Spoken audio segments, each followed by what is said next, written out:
ಸ್ನೇಹಿತರೆ, ಮೀಡಿಯಾ ಮಾಸ್ಟರ್ಸ್ಗೆ ಸ್ವಾಗತ ಸುಸ್ವಾಗತ. ಗೆಳೆಯರೆ, ನೇಪಾಳ ಮತ್ತೆ ಹೊತ್ತಿ ಉರಿತಾ ಇದೆ. 16 ವರ್ಷಗಳ ಹಿಂದೆ ರಾಜಾಡಳಿತ ಬೇಡ, ನಮಗೆ ಪ್ರಜಾಪ್ರಭುತ್ವ ಬೇಕು ಅಂತ ಹೇಗೆ ನೇಪಾಳ ಕುಣಿತಿತ್ತೋ ಕುದಿತಿತ್ತೋ, ಹಾಗೆ ಈಗ ಪ್ರಜಾಪ್ರಭುತ್ವ ಬೇಡ, ನಮಗೆ ರಾಜಾಡಳಿತನೇ ಬೇಕು, ರಾಜ ಬೇಗ ಬಾ, ನೇಪಾಳವನ್ನು ಕಾಪಾಡುವ ಅಂತ ಕರೆಯೋದಕ್ಕೆ ಅಲ್ಲಿನ ಜನ ಶುರು ಮಾಡಿದ್ದಾರೆ. ಅಲ್ಲಿ ರಾಜಾಡಳಿತದ ಪರವಾಗಿ ಶುರುವಾಗಿರೋ ಪ್ರತಿಭಟನೆಗಳ ಕಾರಣದಿಂದ ಕರ್ಫ್ಯೂ ವಿಧಿಸಲಾಗಿದೆ. ಪಾರ್ಲಿಮೆಂಟಿಗೆ ಮುತ್ತಿಗೆ ಹಾಕೋದಕ್ಕೆ ಪ್ರಯತ್ನಿಸಿದ ಪ್ರತಿಭಟನಾಕಾರರ ವಿರುದ್ಧ ಪೊಲೀಸರು ಬಲಪ್ರಯೋಗ ಮಾಡಿದ್ದಾರೆ. ಈಗ ನೇಪಾಳದ ಸೇನೆ ಕೂಡ ರಸ್ತೆಗಿಳಿದಿದೆ.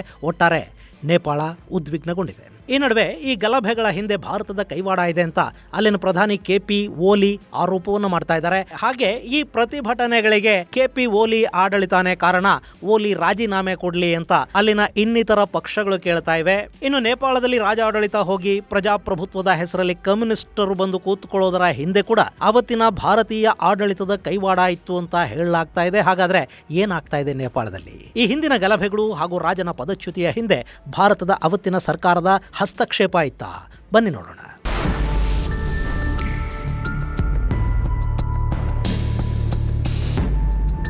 ಗೆಳೆಯರೆ, ನೇಪಾಳ ಇಲ್ಲಿ ನೀವು ಮ್ಯಾಪಲ್ಲಿ ನೋಡ್ತಾ ಇದ್ದೀರಲ್ಲ, ಇದು 1,47,516 ಚದರ ಕಿಲೋಮೀಟರ್ನಷ್ಟು ವಿಸ್ತೀರ್ಣವನ್ನು ಹೊಂದಿರುವ ಸುಮಾರು 3 ಕೋಟಿ ಜನ ವಾಸ ಮಾಡೋ ದೇಶ ನೇಪಾಳ. ಅದರಲ್ಲಿ 81% ಹಿಂದೂಗಳಿದ್ದಾರೆ, 9% ಬೌದ್ಧರಿದ್ದಾರೆ, 4.5% ಮುಸ್ಲಿಮರು, 2.5% ಕ್ರೈಸ್ತರು ಕೂಡ ಅಲ್ಲಿದ್ದಾರೆ. ನೇಪಾಳ ಚೈನಾ ಹಾಗೂ ಭಾರತಗಳ ಜೊತೆ ಗಡಿಯನ್ನು ಹಂಚಿಕೊಳ್ಳುತ್ತೆ. ಹಿಮಾಲಯದ ತಪ್ಪಲಲ್ಲಿದೆ, ಅತ್ಯಂತ ಸೂಕ್ಷ್ಮ ಭೂಪದರಗಳ ಮೇಲಿದೆ. ಹೀಗಾಗಿ ಆಗಾಗ ಭೂಕಂಪನಗಳಿಗೆ ಕೂಡ ತುತ್ತಾಗ್ತಾ ಇರುತ್ತೆ. ಕಾಠ್ಮಂಡು ಇದರ ರಾಜಧಾನಿ, ಅದನ್ನು ಕಾಷ್ಟಮಂಟಪ ಅಂತ ಕೂಡ ಕರೀತಾರೆ. ಇಂಥ ನೇಪಾಳದಲ್ಲಿ 100 ವರ್ಷಗಳಿಂದ ಕೂಡ ರಾಜಾಡಳಿತ ಇತ್ತು. ಅದರಲ್ಲೂ ಒಂದೇ ಕುಟುಂಬ ಸುಮಾರು 240 ವರ್ಷಗಳ ಕಾಲ ಇಲ್ಲಿ ಆಳ್ವಿಕೆಯನ್ನು ಮಾಡಿತು. ಆ ರಾಜ ಕುಟುಂಬದ ಕೊನೆಯ ಅರಸ ಜ್ಞಾನೇಂದ್ರ ಶಾ. ಆತನನ್ನು 2008ರಲ್ಲಿ ಪದಚ್ಯುತಗೊಳಿಸಿ ಅಲ್ಲಿ ಪ್ರಜಾಪ್ರಭುತ್ವ ಸರ್ಕಾರವನ್ನು ರಚನೆ ಮಾಡಲಾಯಿತು. ಈಗ ಅದಾಗಿ 16 ವರ್ಷಗಳು ಕಳೆದು ಹೋಗಿವೆ. ನೇಪಾಳ ನಮಗೆ ಈ ಪ್ರಜಾಪ್ರಭುತ್ವ ಇದೆಲ್ಲ ಬೇಡವೇ ಬೇಡ, ಮತ್ತೆ ನಮ್ಮ ರಾಜಾನೇ ನಮ್ಮನ್ನು ಆಳ್ವಿಕೆ ಮಾಡಲಿ, ನೇಪಾಳ ಮತ್ತೆ ಹಿಂದೂ ರಾಷ್ಟ್ರ ಆಗಲಿ ಅಂತ ದೊಡ್ಡ ಮಟ್ಟದಲ್ಲಿ ಪ್ರತಿಭಟನೆಗೆ ಇಳಿದಿದೆ. ಗೆಳೆಯರೆ, ಮೊನ್ನೆ ಮಾರ್ಚ್ 9ನೇ ತಾರೀಕು ನೇಪಾಳಕ್ಕೆ ಬಂದ ರಾಜ ಜ್ಞಾನೇಂದ್ರನನ್ನ ಅಲ್ಲಿನ ಜನ ಭವ್ಯವಾಗಿ ಸ್ವಾಗತಿಸಿದ್ರು. ರಾಜನಿಗಾಗಿ ಅರಮನೆಯನ್ನು ಬಿಟ್ಟುಕೊಡಿ, ರಾಜನಿಗೆ ಅಧಿಕಾರ ಕೊಡಿ, ನಮಗೆ ರಾಜ ಆಡಳಿತ ಬೇಕು, ಹಿಂದೂ ರಾಷ್ಟ್ರ ಮತ್ತೆ ಸ್ಥಾಪನೆ ಆಗಬೇಕು ಅಂತ ಘೋಷಣೆಗಳನ್ನು ಕೂಗ್ತಾ ದೊಡ್ಡ ಮಟ್ಟದ ರ್ಯಾಲಿಯೊಂದನ್ನು ಕೂಡ ಮಾಡಿದ್ರು. ಅದು ಮುಂದಿನ ದಿನಗಳಲ್ಲಿ ನೇಪಾಳದಲ್ಲಿ ಏನಾಗಬಹುದು ಅನ್ನೋದರ ಒಂದು ಚಿಕ್ಕ ಸೂಚನೆ ಥರ ಕಾಣ್ತಾ ಇತ್ತು. ಈಗ ಶುಕ್ರವಾರ ಅಂದರೆ ಮಾರ್ಚ್ 28ನೇ ತಾರೀಕು ಸಾವಿರಾರು ಮಂದಿ ಬೀದಿಗಿಳಿದಿದ್ದಾರೆ. ಅವರು ರಾಜಾಡಳಿತಕ್ಕಾಗಿ ಒತ್ತಾಯ ಮಾಡ್ತಾ ಪ್ರತಿಭಟನೆಗಳನ್ನು ಮಾಡ್ತಾ ಇರುವಾಗಲೇ ಅಲ್ಲಿಗೆ ಮಾವೋಯಿಸ್ಟ್ ಗೂಂಡಾಪಡೆ ಕೂಡ ಎಂಟ್ರಿ ಕೊಟ್ಟಿದೆ. ಅವರು ಈ ರಾಜ ಆಡಳಿತವನ್ನು ಬಯಸ್ತಾ ಇರೋರ ಮೇಲೆ ದಾಳಿ ಮಾಡಿದ್ದಾರೆ. ಅದು ಪರಸ್ಪರ ಹೊಡೆದಾಟದ ಮಟ್ಟಕ್ಕೆ ಹೋಗಿದೆ. ಈ ಪ್ರತಿಭಟನಾಕಾರರು ಕಲ್ಲು ತೂರಾಟ ಶುರು ಮಾಡಿದ್ದಾರೆ. ಒಂದಷ್ಟು ಕಡೆ ಬೆಂಕಿ ಹಚ್ಚಿದ್ದಾರೆ. ಅಲ್ಲಿನ 2 ಮಾಧ್ಯಮ ಕಚೇರಿಗಳ ಮೇಲೆ ಕೂಡ ದಾಳಿ ನಡೆದಿದೆ. ಮಾಧ್ಯಮಗಳು ನಮ್ಮ ಹೋರಾಟಕ್ಕೆ ಬೆಂಬಲ ಕೊಡ್ತಾ ಇಲ್ಲ, ಹೋರಾಟವನ್ನು ಚಿಕ್ಕದು ಮಾಡಿ ತೋರಿಸ್ತಾ ಇವೆ ಅನ್ನೋದು ಪ್ರತಿಭಟನಾಕಾರರ ಆರೋಪ. ಇನ್ನು ಪೊಲೀಸರು ಲಾಠಿ, ಜಲಫಿರಂಗಿ, ರಬ್ಬರ್ ಗುಂಡುಗಳನ್ನು ಬಳಸಿ ಪ್ರತಿಭಟನೆಯನ್ನು ನಿಯಂತ್ರಿಸುವ ಪ್ರಯತ್ನವನ್ನು ಮಾಡಿದ್ದಾರೆ. ಜೊತೆಗೆ ಮಾವೋಯಿಸ್ಟ್ ಗೂಂಡಾಗಳು ಕೂಡ ಈ ಪ್ರತಿಭಟನಾಕಾರರ ಮೇಲೆ ಬಿದ್ದಿದ್ದಾರೆ. ಈ ಸಂಘರ್ಷದಲ್ಲಿ ನೇಪಾಳದ ಟಿವಿ ಮಾಧ್ಯಮವೊಂದರ ಕ್ಯಾಮರಾಮನ್ ಸಾವಿಗೀಡಾಗಿದ್ದಾರೆ. ಹಾಗೆ ಪ್ರತಿಭಟನಾಕಾರರಲ್ಲಿ ಕೂಡ ಒಬ್ಬರು ಸಾವಿಗೀಡಾಗಿದ್ದಾರೆ. ಸಾವಿರಾರು ಮಂದಿ ಗಾಯಗೊಂಡಿದ್ದಾರೆ. 100ಕ್ಕೂ ಹೆಚ್ಚು ಮಂದಿಯನ್ನು ಬಂಧಿಸಲಾಗಿದೆ. ಹೀಗೆ ಗಲಭೆಗಳಾಗ್ತಾ ಇದ್ರೆ ಮತ್ತೊಂದು ಕಡೆ ಮಾಜಿ ಪ್ರಧಾನಿಗಳಾದ ಪ್ರಚಂಡ, ಮಾಧವ ನೇಪಾಳ ಮುಂತಾದವರ ನೇತೃತ್ವದಲ್ಲಿ ಕಮ್ಯುನಿಸ್ಟ್ ಪಾರ್ಟಿಯ ನಾಯಕರು ಕೂಡ ಒಂದು ಶಾಂತಿ ರ್ಯಾಲಿ ಮಾಡಿದ್ದಾರೆ. ಅದರಲ್ಲಿ ರಾಜ ಆಡಳಿತವನ್ನು ಬೆಂಬಲಿಸಿ ಪ್ರತಿಭಟನೆ ಮಾಡ್ತಾ ಇರೋರ ವಿರುದ್ಧ ಬೆಂಕಿ ಕಾರಲಾಗಿದೆ. ರಾಜನನ್ನ ಹಾಗೂ ಆ ಹೋರಾಟದ ನೇತೃತ್ವವನ್ನು ವಹಿಸಿದವರು ಯಾರಿದ್ದಾರೆ ಅವರನ್ನು ಬಂಧಿಸಿ ಸರ್ಕಾರ ಜೈಲಿಗಟ್ಟಬೇಕು ಅಂತ ಈ ಹೋರಾಟಗಾರರು ಒತ್ತಾಯವನ್ನು ಮಾಡಿದ್ದಾರೆ. ಇನ್ನು ಪ್ರಧಾನಿ ಕೆಪಿ ಓಲಿ ಕೂಡ ರಾಜ ಜ್ಞಾನೇಂದ್ರನನ್ನ ಬಂಧಿಸುವುದಾಗಿ ಅಬ್ಬರಿಸಿದ್ದಾರೆ. ಆದರೆ ಈ ಪ್ರತಿಭಟನೆಗಳ ಹಿಂದೆ ರಾಜ ಇದ್ದಾನೆ ಅನ್ನೋದನ್ನ ಸಾಬೀತುಪಡಿಸೋದಕ್ಕೆ ಸರ್ಕಾರದ ಬಳಿ ಯಾವ ಸಾಕ್ಷಿ ಆಧಾರಗಳೂ ಇಲ್ಲ. ಈ ಬಗ್ಗೆ ರಾಜ ಎಲ್ಲೂ ಏನು ಮಾತಾಡಿಲ್ಲ, ಯಾರಿಗೂ ಕರೆ ಕೊಟ್ಟಿಲ್ಲ. ರಾಜ ನೇಪಾಳಕ್ಕೆ ಬಂದ ನಂತರ ಇದೆಲ್ಲ ಆಗಿದೆ ಅನ್ನೋದು ಆತನನ್ನ ಬಂಧಿಸೋದಕ್ಕಿರೋ ಆಧಾರ ಆಗೋದಿಲ್ಲ. ಅಕಸ್ಮಾತ್ ರಾಜನನ್ನ ಈ ಸಂದರ್ಭದಲ್ಲಿ ಬಂಧಿಸಿದ್ದೇ ಆದ್ರೆ ಗಲಭೆಗಳು ಮತ್ತಷ್ಟು ಹೆಚ್ಚಾಗತ್ವೆ. ಹೀಗಾಗಿ ಸರ್ಕಾರದ ಈ ನಿರ್ಧಾರಕ್ಕೆ ನಮ್ಮ ಬೆಂಬಲ ಇಲ್ಲ ಅಂತ ನೇಪಾಳದ ಕಾಂಗ್ರೆಸ್ ಪಾರ್ಟಿ ಹೇಳಿದೆ. ಕಮ್ಯುನಿಸ್ಟರು ಮಾತ್ರ ರಾಜನ ಬಂಧನಕ್ಕೆ ಆಗ್ರಹಿಸ್ತಾ ಇದ್ದಾರೆ. ಓಲಿ ಏನು ಮಾಡಬೇಕು ಗೊತ್ತಾಗದೆ ಓಲಾಡ್ತಾ ಇದೆ.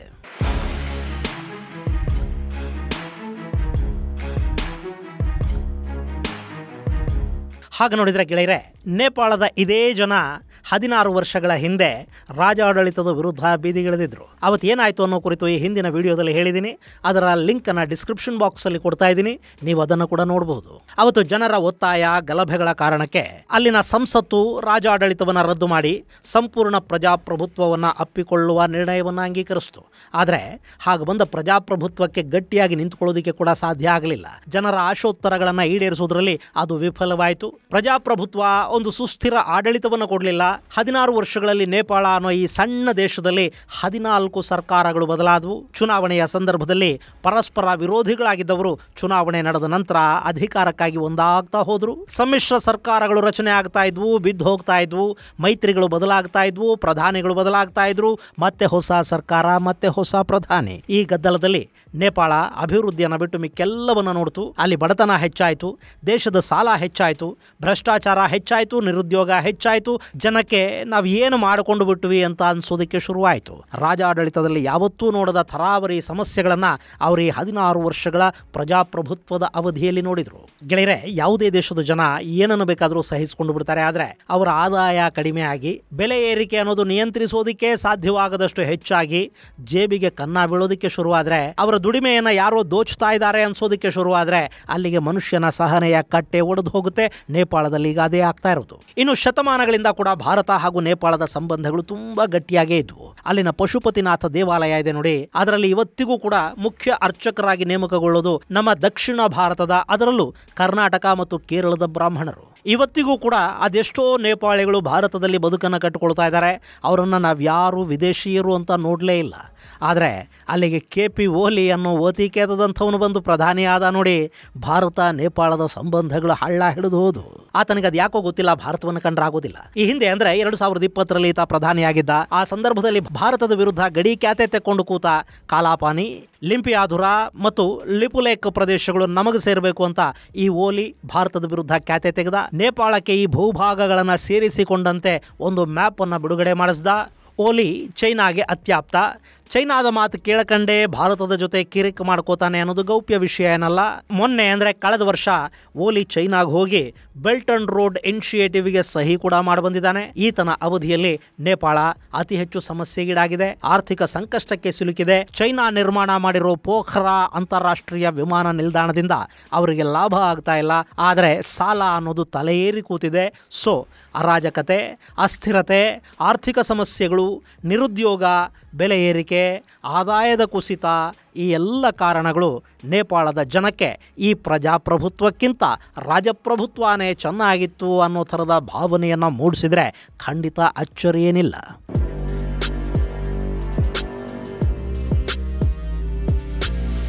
ಇನ್ನು ಈ ಪ್ರತಿಭಟನೆಗಳ ಹಿಂದೆ ಭಾರತದ ಕೈವಾಡ ಇದೆ. ನಾನು ಭಾರತವನ್ನು ಎಕ್ಸ್ಪೋಸ್ ಮಾಡ್ತೀನಿ ಅಂತ ಇತ್ತೀಚೆಗೆ KP ಓಲಿ ಹೇಳಿದರು. ಆದರೆ ಆತ ಹೀಗೆ ಹೇಳಿ ಸಾಕಷ್ಟು ದಿನಗಳು ಕಳೆದು ಹೋಗಿವೆ. ಆದರೂ ಇನ್ನೂ ಏನನ್ನು ಎಕ್ಸ್ಪೋಸ್ ಮಾಡೋದಕ್ಕೆ ಆತ ಹೋಗಿಲ್ಲ. ಏನಾದರೂ ಇರಬೇಕಲ್ಲ ಮಾಡೋದಕ್ಕೆ. ಆದರೆ ಗೆಳೆಯರೆ, ಮೊನ್ನೆ 9ನೇ ತಾರೀಕು ನಡೆದ ರ್ಯಾಲಿಯಲ್ಲಿ ಉತ್ತರ ಪ್ರದೇಶದ ಮುಖ್ಯಮಂತ್ರಿ ಯೋಗಿ ಆದಿತ್ಯನಾಥ್ ಅವರ ಫೋಟೋಗಳಲ್ಲಿ ಕಾಣಿಸ್ಕೊಂಡಿವೆ ಅನ್ನೋದು ಸ್ವಲ್ಪ ವಿವಾದಕ್ಕೆ ಕಾರಣ ಆಯಿತು. ಆದರೆ ಯೋಗಿ ನೇಪಾಳದ ಜೊತೆ ಹೊಂದಿರೋದು ರಾಜಕೀಯ ಸಂಬಂಧ ಅಲ್ಲ. ಯೋಗಿ ಕೇವಲ ಮುಖ್ಯಮಂತ್ರಿ ಮಾತ್ರ ಅಲ್ಲ, ಅವರು ಗೋರಖನಾಥ ಪೀಠದ ಮಹಂತರೂ ಹೌದು. ಅಲ್ಲಿನ ರಾಜ ಕುಟುಂಬದ ಆರಾಧ್ಯ ದೈವ ಗೋರಖನಾಥ. ನೇಪಾಳಕ್ಕೂ ಗೋರಖನಾಥರಿಗೂ ಅವಿನಾಭಾವ ಸಂಬಂಧ ಇದೆ. ಗೋರಖನಾಥರ ಹೆಸರಲ್ಲೇ ನೇಪಾಳದಲ್ಲಿ ಗೋರ್ಖಾ ಅನ್ನೋ ಒಂದು ಜಿಲ್ಲೆ ಕೂಡ ಇದೆ. ಅದಕ್ಕೆ ಆ ಹೆಸರು ಬಂದಿರೋದು ಗೋರಖನಾಥರ ಕಾರಣದಿಂದ. ಸೊ ನೇಪಾಳಕ್ಕೆ ಗೋರಖನಾಥ ಪೀಠದ ಜೊತೆ ಒಂದು ಸಾಂಸ್ಕೃತಿಕ ಧಾರ್ಮಿಕ ಸಂಬಂಧ ಇದೆ. ಅದರ ಪೀಠಾಧಿಪತಿ ಯೋಗಿ ಆದಿತ್ಯನಾಥ್. ಹೀಗಾಗಿ ಅಲ್ಲಿ ಸಹಜವಾಗಿ ಯೋಗಿ ಆದಿತ್ಯನಾಥರ ಫೋಟೋಗಳು ಕಾಣಿಸ್ಕೊಂಡಿರೋ ಸಾಧ್ಯತೆ ಇದೆ. ಇನ್ನು ಇದನ್ನು ಹೊರದೇಶದ ಹಸ್ತಕ್ಷೇಪ ಅಂತ ಕಮ್ಯುನಿಸ್ಟರು ಹೇಳೋದಕ್ಕೆ ಶುರು ಮಾಡಿದ ಕೂಡಲೇ ಅಲ್ಲಿನ ರಾಜನ ಬೆಂಬಲಿಗರು ಕೂಡ ಅದಕ್ಕೆ ಕೌಂಟರ್ ಕೊಡೋದಕ್ಕೆ ಶುರು ಮಾಡಿದ್ದಾರೆ. ನೀವು ಆರಾಧಿಸುವ ಮಾವೋ, ಲೆನಿನ್, ಕಾರ್ಲ್ ಮಾರ್ಕ್ಸ್ ಇವರೆಲ್ಲ ಯಾವಾಗ ನೇಪಾಳಿಗಳಾದರು? ಅವರ ಹೆಸರು ಹೇಳಕೊಂಡು ದಿನ ಗೋಳಾಡ್ತೀರಿ, ಅವ್ರು ಹೇಳಿದ್ದನ್ನು ನಮ್ಮ ಮೇಲೆ ಹೇರೋದಕ್ಕೆ ಹೋಗ್ತಿದ್ದೀರಿ, ಅವರು ವಿದೇಶಿಗಳಲ್ವೇ ಅಂತ ಕೇಳ್ತಾ ಇದ್ದಾರೆ. ಅಲ್ಲಿಗೆ ವಿದೇಶಿ ನಾಯಕ, ವಿದೇಶಿ ಕೈವಾಡ ಅನ್ನೋ ಆರೋಪಕ್ಕೆ ಕೂಡ ಒಂದು ತಾತ್ಕಾಲಿಕ ಫುಲ್ ಸ್ಟಾಪ್ ಬಿದ್ದಿದೆ. ಇನ್ನು ಈ ಪ್ರತಿಭಟನೆಗಳ ಹಿಂದೆ ಭಾರತದ ಕೈವಾಡ ಇದೆಯಾ? ಗೊತ್ತಿಲ್ಲ. ಅದಕ್ಕೆ ಬೇಕಾದ ಸಾಕ್ಷ್ಯಾಧಾರಗಳನ್ನು ನೇಪಾಳ ಇನ್ನೂ ಕೊಟ್ಟಿಲ್ಲ. ಆದರೆ ನೇಪಾಳದಲ್ಲಿ ರಾಜ ಆಡಳಿತವನ್ನು ಪತನಗೊಳಿಸುವುದರ ಹಿಂದೆ ಅವತ್ತಿನ ಭಾರತ ಸರ್ಕಾರ ಒಂದಷ್ಟು ಪಾತ್ರ ವಹಿಸಿತ್ತು ಅಂತ ಕೂಡ ಅಲ್ಲಿ ಹೇಳ್ತಾರೆ. ಗೆಳೆಯರೆ, 2001ರಲ್ಲಿ ನೇಪಾಳದ ಅರಮನೆಯಲ್ಲೊಂದು ದೊಡ್ಡ ದುರಂತ ನಡೆದು ಹೋಯಿತು. ಅದಾದ ನಂತರ ನೇಪಾಳದಲ್ಲಿ ಹೊಸ ರಾಜ ಜ್ಞಾನೇಂದ್ರ ಅಧಿಕಾರವನ್ನು ವಹಿಸಿಕೊಂಡ. ಆತನ ವಿರುದ್ಧ ಒಂದಷ್ಟು ರಾಜಕೀಯ ಹೋರಾಟಗಳು ನಡೆದವು, ಅವು ಬಿರುಸು ಪಡೆದವು. ಅವತ್ತಿಗೆ ಅಲ್ಲಿ ಕಮ್ಯುನಿಸ್ಟರು ಬಂದೂಕು ಹಿಡ್ಕೊಂಡು ಕಾಡುಗಳಲ್ಲಿ ಹೋರಾಟ ಮಾಡ್ತಾ ಇದ್ರು. ಅವರನ್ನ ಮಾವೋವಾದಿಗಳು ಅಂತ ಕರೆಯಲಾಗ್ತಾ ಇತ್ತು. ಅವರಿಗೆ ಚೈನಾ ಸರ್ಕಾರ ಸಹಾಯ ಮಾಡ್ತಾ ಇತ್ತು. ಮತ್ತೊಂದು ಕಡೆ ಅವರ ಫ್ರಂಟ್ ಆಫೀಸುಗಳಂಥ ಜನ ನಗರಗಳಲ್ಲಿ ರಾಜಪ್ರಭುತ್ವದ ವಿರುದ್ಧ ಹೋರಾಟ ಮಾಡ್ತಾ ಜನರನ್ನ ದಂಗೆಳಿಸ್ತಾ ಅಪಪ್ರಚಾರಗಳನ್ನು ಮಾಡ್ತಾ ಇದ್ರು. ಇನ್ನು ಕೆಲ ರಾಜಕೀಯ ಪಕ್ಷಗಳು ಕೂಡ ಸಂಪೂರ್ಣ ಪ್ರಜಾಪ್ರಭುತ್ವ ಅಂತಿದ್ವು. ಈ ಪ್ರತಿಭಟನೆಗಳ ಕಾರಣಕ್ಕೇನೆ ರಾಜ ಜ್ಞಾನೇಂದ್ರ ಕೂಡ ಕೆಲ ತೀವ್ರ ನಿರ್ಧಾರಗಳನ್ನು ತಗೊಳ್ತಾ ಹೋದರು. ಈ ಸಂದರ್ಭದಲ್ಲಿ ಅಂದರೆ 2004ರಿಂದ 2008ರ ನಡುವಿನ ನೇಪಾಳದ ಬೆಳವಣಿಗೆಗಳಲ್ಲಿ ಭಾರತ ಮಧ್ಯಪ್ರವೇಶವನ್ನು ಮಾಡಿತು. ಅಲ್ಲಿನ ವಿವಿಧ ರಾಜಕೀಯ ಪಕ್ಷಗಳು ಹಾಗೂ ಮಾವೋವಾದಿಗಳನ್ನು ಒಂದು ವೇದಿಕೆಗೆ ಕರ್ಕೊಂಡು ಬಂದು ಸಂಘಟಿತ ಹೋರಾಟ ಮಾಡೋ ಹಾಗೆ ಮಾಡಿದ್ದು, ಅಲ್ಲಿನ ರಾಜಕೀಯ ಪಕ್ಷಗಳನ್ನು ಒಗ್ಗೂಡಿಸಿದ್ದು ಮತ್ತು ರಾಜಾಡಳಿತದ ವಿರುದ್ಧ ನಡೀತಿದ್ದ ಪ್ರತಿಭಟನೆಗಳು ತೀವ್ರವಾಗುವ ಹಾಗೆ ನೋಡಿಕೊಂಡಿದ್ದು ಭಾರತಾನೇ ಅಂತ ಕೆಲ ಮೂಲಗಳು ಹೇಳುತ್ತವೆ. ಅವತ್ತಿನ ಭಾರತದ UPA ಸರ್ಕಾರ ಮುತುವರ್ಜಿ ವಹಿಸಿ ನೇಪಾಳಕ್ಕಿದ್ದ ಹಿಂದೂ ದೇಶ ಅನ್ನೋ ಕಿರೀಟವನ್ನು ಕಿತ್ತೆಸೆಯೋದಕ್ಕೆ ಮತ್ತು ರಾಜಾಡಳಿತ ಪತನವಾಗೋದಕ್ಕೆ ಬೇಕಾದ ಎಲ್ಲವನ್ನು ಮಾಡ್ತು. ಇಷ್ಟೆಲ್ಲ ಆಗುವಾಗ ಯೋಗಿ ಗೋರಖಪುರದ ಸಂಸದರಾಗಿದ್ದರು. ನೇಪಾಳದ ವಿಷಯದಲ್ಲಿ ನೀವು ಮಾಡ್ತಾ ಇರೋದು ಸರಿ ಇಲ್ಲ, ಹೀಗೆ ಮಾಡಬೇಡಿ, ಅಲ್ಲಿ ಕಮ್ಯುನಿಸ್ಟರ ಪ್ರಭಾವ ಹೆಚ್ಚಾದರೆ ನೇಪಾಳ ಭಾರತವನ್ನು ಬಿಟ್ಟು ಚೈನಾದ ತೊಡೆ ಏರಿ ಕೂತ್ಕೊಳ್ಳುತ್ತೆ ಅಂತ ಪದೇ ಪದೇ ಹೇಳ್ತಾ ಬಂದರು. ಆಫ್ಟರ್ ಆಲ್ ಒಬ್ಬ ಸಂಸದನ ಮಾತನ್ನು ಕೇಂದ್ರ ಸರ್ಕಾರ ಕೇಳೋ ಸ್ಥಿತಿಯಲ್ಲಿರಲಿಲ್ಲ. ಅವತ್ತು ಯೋಗಿ ಏನೇನು ಹೇಳಿದ್ರು ಅದೆಲ್ಲ ಕೂಡ KP ಓಲಿ ಪ್ರಧಾನಿಯಾಗಿದ್ದ ಕಾಲದಲ್ಲಿ ಆಗೋಯ್ತು. ನೇಪಾಳ ಅನ್ನೋ ಈ ಕೌಪೀನದಷ್ಟಿರೋ ದೇಶ ಕೂಡ ಭಾರತದ ವಿರುದ್ಧ ಹೆಡೆ ಎತ್ತಿತು, ಬುಸುಗುಡ್ತು. ಗೆಳೆಯರೆ, ಭಾರತ ಈ ಹಿಂದೆ ಇಂಥ ಸಾಕಷ್ಟು ತಪ್ಪು ನಿರ್ಧಾರಗಳನ್ನು ಅಕ್ಕಪಕ್ಕದ ಬಹುತೇಕ ಎಲ್ಲ ದೇಶಗಳ ವಿಷಯದಲ್ಲೂ ತಗೊಂಡಿದೆ. ಅದೇ ಥರ ನೇಪಾಳದ ವಿಷಯದಲ್ಲಿ ಕೂಡ ಆಗಿರಬಹುದು. ಈಗ ಅದೇ ನೇಪಾಳ ಮತ್ತೆ ರಾಜ ಬೇಕು ಅಂತಿದೆ, ಮತ್ತೆ ಹಿಂದೂ ರಾಷ್ಟ್ರ ಅಂತಿದೆ. ಹಾಗೇನಾದರೂ ಆದರೆ ಬಹುಶಃ ಚೈನಾದ ಪ್ರಭಾವದಿಂದ ಈ ದೇಶ ಹೊರಬರುವ ಸಾಧ್ಯತೆ ಕೂಡ ಇರಬಹುದು. ಇದು ಮುಂದೆ ಏನಾಗುತ್ತೆ, ಎಲ್ಲಿವರೆಗೆ ಹೋಗುತ್ತೆ ಅನ್ನೋದನ್ನ ಕಾದು ನೋಡಬೇಕು. ಇದು ಗೆಳೆಯರೆ, ನೇಪಾಳದಲ್ಲಿ ಶುರುವಾಗಿರುವ ಭಾರಿ ಪ್ರತಿಭಟನೆಗಳ ಕುರಿತಾದ ಒಂದಷ್ಟು ಮಾಹಿತಿ. ಮುಂದಿನ ಸಂಚಿಕೆಯಲ್ಲಿ ಮತ್ತಷ್ಟು ವಿಶೇಷಗಳ ಜೊತೆ ಮತ್ತೆ ಭೇಟಿಯಾಗೋಣ. ಅಲ್ಲಿವರೆಗೆ ಜೈ ಹಿಂದ್, ಜೈ ಕರ್ನಾಟಕ.